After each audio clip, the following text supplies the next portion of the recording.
the floors that we went through and all the holes in the wall and. Yeah. By the way, yeah, I have one question for you. Who actually jumped over the couch and landed on it so that the feet of the couch went through our hardwood floors? Oh yeah, that wasn't anyone jumping, Mom. That was a power bomb of the century. Oh, yeah, into Jason, the sofa. Yeah, into the ground. Oh, okay. Into the sofa, and then the sofa went through the floor. That's how powerful it was. That was Jason throwing me around like a rag doll.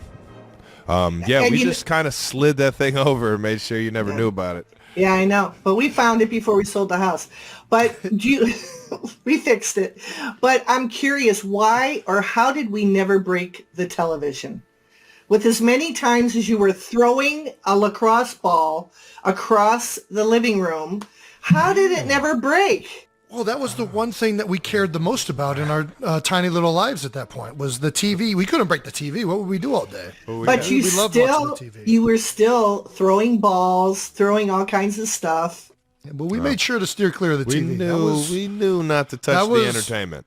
That was what had the Saved by the Bell and Who Wants to Be a Millionaire and all the other stuff that we were watching at the time. We couldn't break that thing. Yeah, for sure. Man. Fonzie, you were watching Fonzie. Nick at Night. Nick at Night was a good one. I haven't met the Fonz yet. Big Kansas City fan now. Oh, there you go. He's a Patrick Mahomes fan. Let's not call him a Kansas City I've seen him wearing Kansas City Chiefs jerseys. I'm just saying, if Patrick Mahomes played for the Raiders, he'd be a Raiders fan. I have no argument. That the picture that I just got of Pat Mahomes playing for the Raiders was fucking disgusting. Jason, don't ever say that ever again. We got flash forward. You meet Dad, marry him. We don't have to go down all that. Nobody cares about that. Yeah. What was it? How? Yeah, I don't know. When did us two come into the picture? How did that? It was about 5 years. 5 years later, we were trying to have kids. It wasn't working for whatever reason, and I went in, and one day she just told me. She says, "You're going to have a little one," and I went, "Whoa." So I knew you were a mistake. I knew you were a mistake. She just said that they were trying to have kids. What do you are? Did you not listen to anything? We were trying. We were trying. No, she was trying for this. She was trying for me. You was just like, oh. Let's be honest. Let's set the record straight. How disappointed were you when Travis was announced as a boy? No, I was not. You weren't hoping for a girl? I will say. Be honest. Be honest. Yes, I was hoping for a girl. Okay. But I got one. He's a fashionista.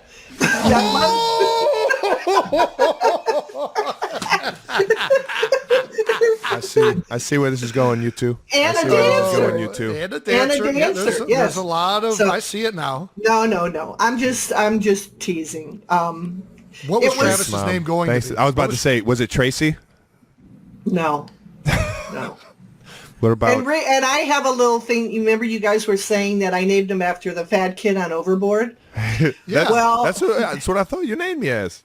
Okay, there was another Travis on a soap opera during the day. A soap opera? And I just thought he was the most gorgeous man in the whole world, and I named you after him.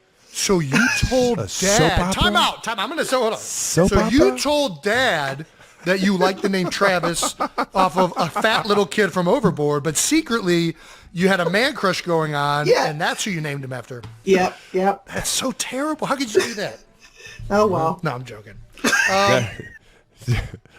Speaking of Dad, okay, so you both raised us. Yes. You were married. How long were you guys married? 23, 24 years, something like that. 25 maybe. It's a long time. Yeah. You eventually ended up divorcing about what, maybe 10, 11 years ago? You were just getting into at the end of college. It was like right at the end of college. Yeah. So 12, 13 years ago probably. Right. So why do you hate him? I don't hate him. We're still friends. We're friends to this day. That was a great way to put it. Yeah. No, we're friends. It's just, we get along. With you. We get along great. It's just sometimes people, they move apart. That's all. So you don't regret marrying him? No. No, never, because I got you two. I wouldn't be here. I wouldn't be on this show if it wasn't for that. So no, we both were like a tag team with you two and did all kinds of fun things. When one of you had to go out of town, another person would help the other child. So it was perfect. It was just, you got to do whatever sports you wanted. You got to go on all the tournaments. You got to do everything, and it worked out. If there would have been another kid, somebody was going to lose out. Yeah. So it just happened to work out for the best. Well, thank you. Yes, yeah. Thank you. Thank you for making a mistake with Jason so that I could be here. And I didn't make any mistakes. I don't make mistakes. Yeah, well, it's because Jason turned out not too shabby. There you go. Before we keep going, we need to shout one of our newest partners, Fireball. Ooh, that was intimidating. Fireball takes any event to the next level, especially watching the big game with friends. Fireball's iconic cinnamon flavor tastes fire and goes down easy, making it the ultimate crowd pleaser. That's why it's the #1 shot in America. What I really like about the Fireball shooters is that there's no shot glass needed. You just crack it open and knock it back. Jason, are you a big Fireball guy? I am, because I'm a big fan of just cracking it and knocking it back. Fireball is also sponsoring New Heights' Big Game Party on February 9th in Scottsdale, Arizona, and you can win a trip there. Go to fireballnewheights.com and submit your effort moment of the year to enter a free chance to win a trip to New Heights' Big Game celebration in Scottsdale, along with several other great prizes. Effort moment of the year. Scottsdale, Kelce Bowl, New Heights. Wow, wow, wow. Tired of trying to find the best deal on tickets? Am I? Want a free $20 discount? All right now. Well, SeatGeek is the answer. And if you don't trust us, you should just trust the 28 million people that downloaded SeatGeek and made it the #1 rated ticketing app. There are more than 70,000 events every single day on SeatGeek. Right now, we have NBA, concerts, festivals, Taylor Swift, comedy, all on SeatGeek. Okay, so you're throwing Taylor Swift in there. They always want to make sure that you're getting the good deal. SeatGeek, when you're on the app, whenever you see those green dots, they mean good. The red dots mean bad. That makes sense. So use code Kelsey20 for $20 off tickets to SeatGeek. That's $20 off your first purchase with promo code Kelsey20. And this part is super important. Make sure you click the link in the description to download the app. Download that shit, cuz. Yeah, it's good for you. Get that $20, cuz. $20 discount. I got that $20 discount on these Taylor Swift tickets. Moving on to NFL parents. When did you feel like the NFL might really, it might be an actual reality for us? When did you kind of put it together? Was it in high school, college, or were you kind of just sitting there on draft day I don't know if this is actually going to happen? Jason was the first one, and I know that was very taxing. We were all hoping so desperately that he was going to get drafted, and the first round, the second round, the third round, it went on for days, and it just was one of those things that we didn't know if it was going to happen. But I knew you guys were talented. I knew you had the perseverance. I knew that you would be able to. It's just you don't know how your children relate nationally. You know that they might be the best kid in your city. They might be the most talented or athletic kid on the college team, but you don't know how that is across the country. And there's a lot of kids that are just as talented as you are sitting on the bench at Alabama, Ohio State. They never get a shot. So it worked out that, everything aligned just perfectly on how you were able to play, get on the field, show your talents, and show what passion you have for sports. Yeah, so speaking of kids playing, do you have any advice for other parents listening who are raising their kids and also have dreams of playing in the NFL? What advice would you give those parents? Ooh, that's a good one, Jason. That's a good one. What do you got, Mom? Okay. The advice that I would give is tell your children that no matter what anyone says, always believe in yourself. Number 2, keep at it. Go up to teachers, not the parent. The child has to do this. What do I have to do to get more playing time? What do I need to work on? The parent cannot do it. They cannot be the ones that are on the coaches, backs all the time. Oh, yeah. It's got to come from the kid. The kid has to want it. He has to get up enough courage to go ask, this is what I want to do. That's what I want to do. And that's kind of what we try to instill with the two of you, that if we were at a practice session, go up, go practice with those guys. Tell the coach, I want to play more. I want to get better.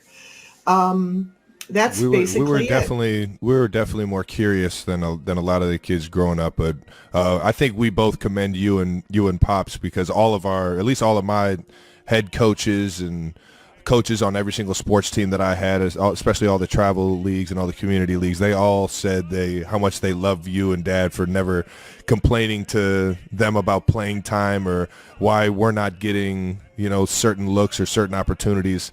You guys kind of just let us go out there and have fun, and our curiosity and our drive to have that fun on whatever playing field it was, because we loved playing every single sport growing up. That is at the end of the day what drove us to where we are today, for sure. And you fueled that. Yeah, for sure. And it just, you just have to, but whatever it is, whether it's sports or music or art, whatever your child wants to do, they've got to love it. And if they're not doing what they absolutely love to do, it's not good to push them into something that they just don't like. You gotta love this shit, man. You gotta fucking love this shit. Did you ever think about steering us in a different direction? Like away from football? Like, did you ever see Jason doing something non-sports related, like playing saxophone, and be like, dude, that's your ticket? No, I just supported what you came to me and said you wanted to do. We tried to make sure that you had that opportunity. There was sometimes we couldn't. I don't know whether it was both of you or just one of you said you wanted to go to Canada and be a hockey player. And I'm like, I'm not letting somebody else raise my kids. I'm sorry. That would be me. It was I was in a tournament in Niagara Falls in 8th grade, and Dad got approached by I don't know if it was a scout. It's probably a scout from junior leagues up in Canada, just checking out talent in this tournament that we were playing in. And we weren't playing the highest level at that time. We were playing kind of like community league hockey, AA hockey. There was AAA, and then there was, I think, one more division that was like kind of like more talent than what was in our league. But they said that the traditional way of trying to get to the NHL is in high school. You go and play juniors in Canada. And I looked at Dad, I was like, they think I have a chance? Like I could go to the NHL. Like, it was like the coolest day of my life. Like, what did they see? They see something in me? I could go be an NHL guy? And Dad looked at me and said, you think that you're going to go to school up in Canada? You can't even go to school in America. You think you're going to listen to some other family tell you to go to school? I'm just like, there's no way. And you're right. Fine. I'll just go to Heights. Yeah, and your luck, you would have went to Quebec and you would have had to speak French. Oh, don't you start that one, Mommy. We all know French wasn't my forte. No, it was not. No. In order to pay for gifts. Was it actually to pay for gifts, or was it just for free candy? Let's set the record straight. No, I didn't know anything about candy. I didn't know nothing about candy. You were working at a candy store, Dad. Well, I didn't know that was your product. It wasn't a candy store. It was a candy kiosk, which probably less oversight on the candy kiosk. Yes. You got to know more about candy to work at the kiosk. No, I didn't. I actually knew nothing about it. I went looking for a job.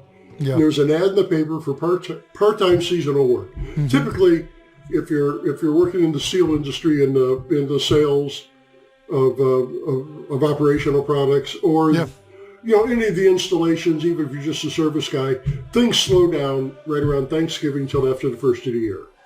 Yeah. They're avoiding buying anything until they get into a new fiscal year. Yeah. And guys don't want to be bothered. Just go. You show up with, my big thing was, honey baked ham. I show up with honey baked ham certificates. I give them to these guys, and I get thank you cards from their wives. Yeah. I mean, that was pretty. I would do that. So I had time, and looking for something part time. The first year was because the iPods had just come out. Oh yeah. You guys wanted iPods, and you wanted those ridiculously expensive carbon fiber hockey sticks. Yeah. Easton. Yeah. The single Synergy. Synergy sticks. And so I needed to get a part-time job for that, and it paid good. It paid a good hourly wage. So why did you do that? Why was making Christmas special so important to you? I had 2 kids that I was crazy about. Yeah. I don't know what else, Yeah, that's a good answer. I think that's a solid answer. I don't think I'm unique in that or anything else. Plus, and it was more than just buying those gifts. It brought in some more cash around the holidays for all of us. That's fair. We always bring up how you have new knees. You have. Yes, new knees. New knees. We was just gonna ask you to hit a new knees for us, so thank you. Right on cue. How did you get these new knees? How did it? What was the? You went to the doctor and got new knees. What do you mean? Well, I Talked to a primary care guy. We don't need this whole story. My bad. Wrong question. Are artificial knees better than actual knees? Oh, hell no. Hell no. They're not. I see you moving around the garden. You look a whole lot better. Well, yeah, but if I hadn't torn, you got to realize that while I had surgery that took me out of sports in high school, yeah, that would be a bump in the road for a high school player now. Yeah. Okay, because they would the scar. First of all, they don't go in, and nobody goes in and takes the entire cartilage out anymore. Yeah, no, that's a bad idea. They go in, they shave off the frayed edges, and they take out the bad stuff, and they do stuff to increase the blood flow so it heals. So, they're doing all that arthroscopically, where they're just going in with like little needles and cameras and shit. Sure. Yeah, right? I know. I had a scar that long. I had scars that long. What do artificial knees feel like? They're I don't know that they feel any different than a feel new. They certainly can move a lot better. Got some loosey-goosiness to them? Yeah, I was about to say. Yeah, it's a little tight, and, truth be told, I haven't followed up as well as I should have. No. Damn it, physical Dad. therapy. What? Damn it. But I'll tell you, Carl, my best story about the new knees. Yeah, what's the best one? Last year was the first year really got on airplanes to come and see you guys. Yeah. Okay, because the pandemic year, nothing, and that's really the year that I had the knees replaced. Yep. I go in the airport in Philly, or in Cleveland, I'm ready to take off, or in Philly, and I look at, I'm at gate 23, son of a bitch. I'm looking around, see if there's somebody with a golf cart I can get a ride from. Yeah. Nobody there, so I start to walk, and it hits me. Oh, this ain't no big deal anymore. I can walk again. I can do this. This is okay. Did you have an issue with the metal detector? Yeah. Right. I guess now it's not metal detectors anymore. It's like the spinning thing. If you go through the metal detector, you can't continue. You have to go through the, you go in the one where you put your hands above your head and it spins around. Mm-hmm. It's like a 3D picture of any metal. Oh, really? They can look and they can actually, if you have any kind of medical implants, you have to go through that. You can't go through the thing where you just walk through.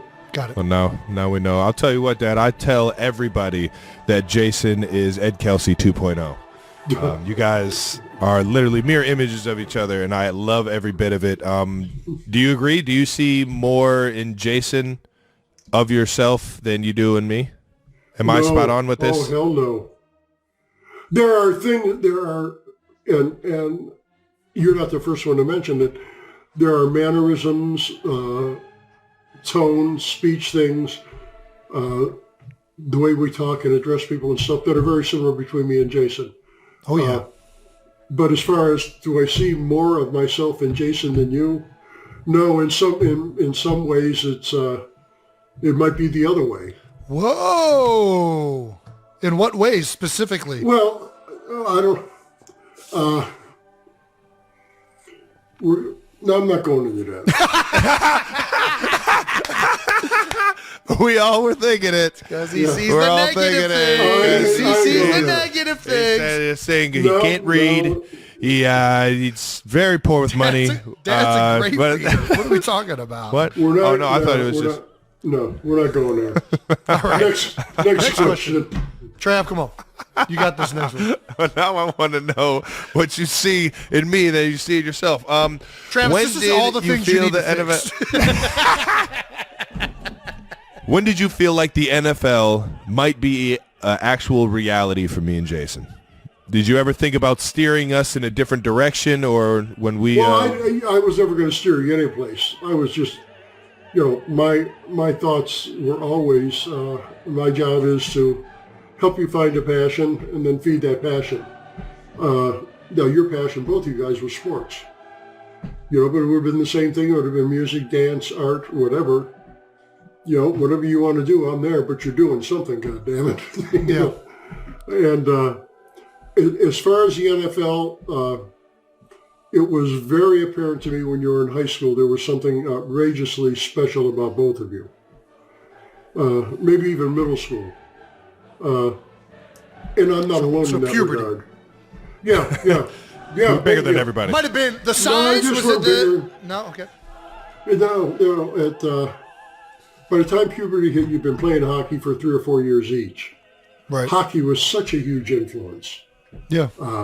And taught you so much about team sports that translates over, whether it's baseball, basketball, football, whatever you're going, lacrosse, whatever you're playing, you're using those skills. And I don't necessarily mean the physical skills. I'm talking more of the mental aspect. Hockey, they're going to skate, do something very uncomfortable, unorthodox, move across ice on skates.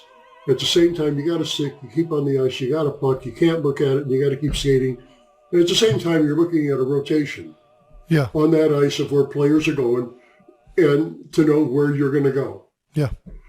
And I'll tell you when it really hit me about how much the exposure that you guys had to multiple sports impacted everything was Travis's summer of you're off the team when he played baseball. Yeah. The only time I've ever gotten cut in my life. Well, I got cut in college too, but... And I watch him go up to the plate and start looking around, everything going on, looking at the coach, seeing all these signs, and the next swing, the ball went where it should have gone. Hit behind the runner advanced, and I see him on second base. He's looking all around where everything is, catching signs back and forth. And I'm thinking, what we're seeing here is the culmination of a lifetime, albeit a brief lifetime, but a lifetime of playing multiple sports and understanding team games and how you need to interact to make your teams better. And it's the same skills, the same mindset that sees that field like that is the same mindset that you have when you go out on the football field. When Jason was playing lacrosse, it was the same thing, and I think that is what made a difference. Now, at that point, by then, everybody knew you were going to be in the NFL. I had a pretty good indication this was going to happen. He just got kicked off the team, I wasn't even playing both football. Both of you guys, but it's a foregone conclusion at that point? Yeah, it was. Yeah. I just switched positions and I looked like Draymond Green trying to run routes. What do you mean? It was. Really was speaking more about at that time. I knew it was a foregone conclusion with Jason, but. And you knew I knew how to follow footsteps. And you knew Travis was more athletic than me. So if Jason's going, Travis is going. All right. If we wouldn't have gone into the NFL, Pop, what do you think we would both be doing? To be honest, we don't know the answer to this question, so I doubt you're going to know the answer. You would be doing something with sports. So do you think Travis would be in the NBA? Well, no, I'm not even going there. Don't try to drag me into that. It's just a question. I'm not dragging you into anything. There's no agenda behind that question. could Travis have played in the NBA? Yes. But could he? Knew it. But What position you want to let me finish? Can I finish? Sure. All right. There would have been no baseball, no football. It would have been nothing but basketball because everybody that's in the NBA plays nothing but basketball. Yeah. I'm with you on that. Everybody in Major League Baseball plays nothing but baseball. And if you're not playing, and you have to because every other player out there is doing the same thing. That's what they're doing. Same with hockey, too. Yeah, I hear you. Yeah. And hockey's even worse. You play good. Oh, gotcha. What advice would you give parents listening whose kids might have aspirations of going into the NFL? Depending on the age. And it's hard to say kids got aspirations for the NFL when he's 6, 7 years old. Yeah, I mean, I would move away from the about aspirations for the NFL. Yeah. And I would say I would advise parents who want to feed that passion that their child has for athletics. Mm-hmm. And the most, again, you sound like a broken record here. Put them on ice. That would be the first thing. Put them on ice. You really think hockey is the main way to get to the NFL? No, I think hockey is the main way for you to understand team sports and develop conditioning and team play. All right. And learn skills to do things that are unorthodox. Yeah. I think hockey's like that. I also think soccer's like that. Yeah, I think, yes. And baseball's kind of like that. Baseball's a little bit different, too. Yeah, baseball's a little different. But I mean, if the kids have the aspirations, fine. My problem is with the parents who have the aspirations and not the kids.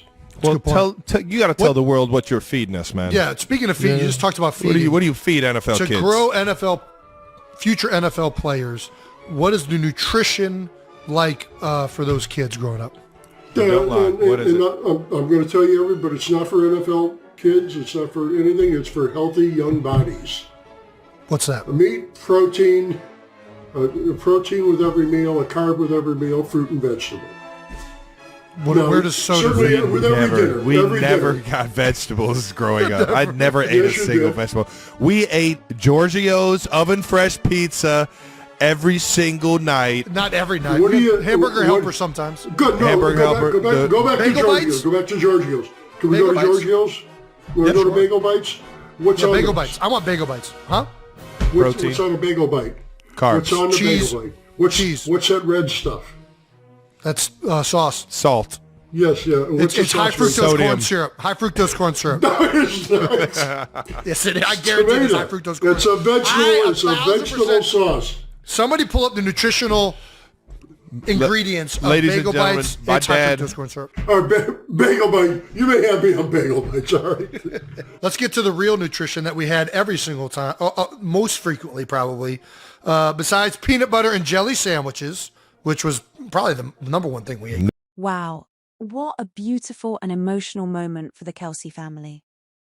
Even after all these years, Donna and Ed continue to show the kind of maturity and love that raised two incredible sons.